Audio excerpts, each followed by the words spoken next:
सुप्रभातम।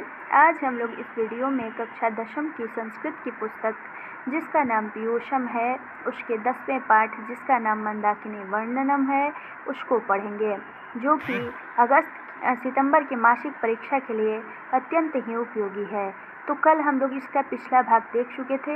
आइए अगला भाग देखते हैं। अगला भाग तीसरे श्लोक से शुरू होता है।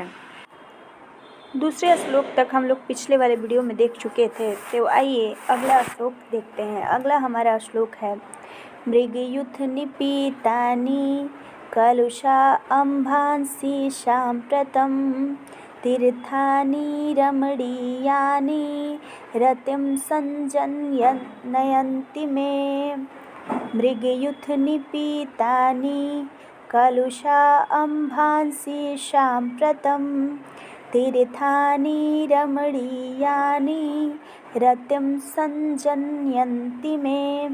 अर्थात हे सीते, इस समय पशुओं यानी हिरणों के समूह द्वारा पिए गए जल दूषित हो गए हैं, फिर भी यह रमणीय तीर्थ, सुंदर तीर्थ यानी सुंदर घाट मेरे मन को आनंदित कर रहे हैं, आकर्षित कर रहे हैं। मृगयुथ निपीतानि का अर्थ होगा पशुओं यानी हिरणों के समूहों द्वारा पिए गए, और कलुषाम्भी का अर्थ होगा दूषित जल, और सांप्रतम यानी इस समय होगा। सांप्रतम व्याकरण की दृष्टि से अव्यय है। तीर्थ यानी तीर्थ होगा, रमणीय यानी सुंदर होगा, रतिम यानी प्रसन्नता होगा, संजंती में यानी मन होगा, और संजंती का अर्थ आनंदित कर रहे होंगे, यही इसका अर्थ होगा। आइए अगला श्लोक देखते हैं। जटाजिन्धराः काले वल्कलकूटवाशसः ऋषयः त्वअहगन्ते नदीं मंदाकिनी प्रिये।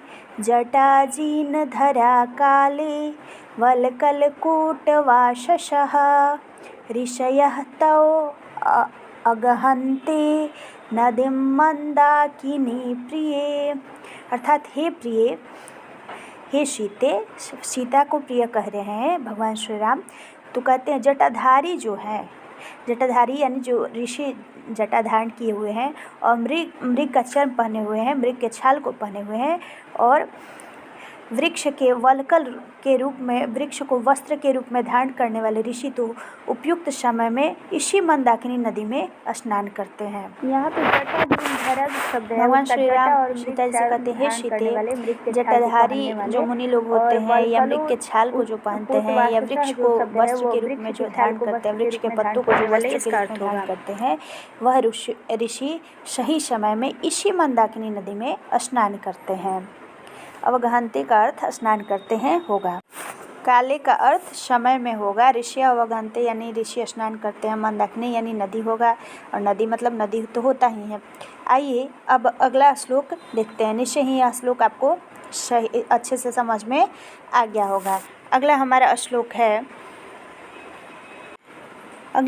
है आदित्यम उपतिष्ठन्ते नियमाद उधर्व बाहवः एते परे विशालाक्षी मुनयः संसितव्रताः। आदित्यम उपतिष्ठन्ते नियमा उधर्व बाहवः एते परे विशालाक्षी मुनयः संसितव्रताः। अर्थात हे विशाल नयनों वाली सीते, विशालाक्षी यानी विशाल नयनों वाली, इन सभी कठोर व्रतों का पालन करने वाले मुनिगण नित्य प्रति नियमों का पालन करते हुए अपने भुजाओं को, अपने बाहों को ऊपर उठाकर सूर्य की आराधना कर रहे हैं। आइए एक एक शब्द का अर्थ जानते हैं। आदित्यम यानी सूर्य होगा। संसित व्रता का अर्थ होगा कठोर व्रतों का पालन करने वाले। नियमा यानी नियम होगा। उधर्व बाहवह का अर्थ होगा जिसने अपनी भुजा को, बाहों को ऊपर किया है। अब इसका अर्थ आपको अच्छे से समझ में आ गया होगा। इसका अर्थ राम जी कहते हैं कि हे विशाल नयनों वाली सीते, हे बड़ी आँखों वाली सीते, इन सभी कठोर व्रतों का पालन करने वाले जो मुनिगण हैं, वह नित्य प्रति नियमों का पालन करते हुए अपने बाहों को ऊपर उठाकर सूर्य की आराधना कर रहे हैं। आदित्यम उपतिष्ठन्ते यानी आराधना कर रहे हैं। आदित्य मतलब सूर्य, और उपतिष्ठन्ते यानी आराधना कर रहे हैं। आज के लिए बस इतना ही। अब अगला श्लोक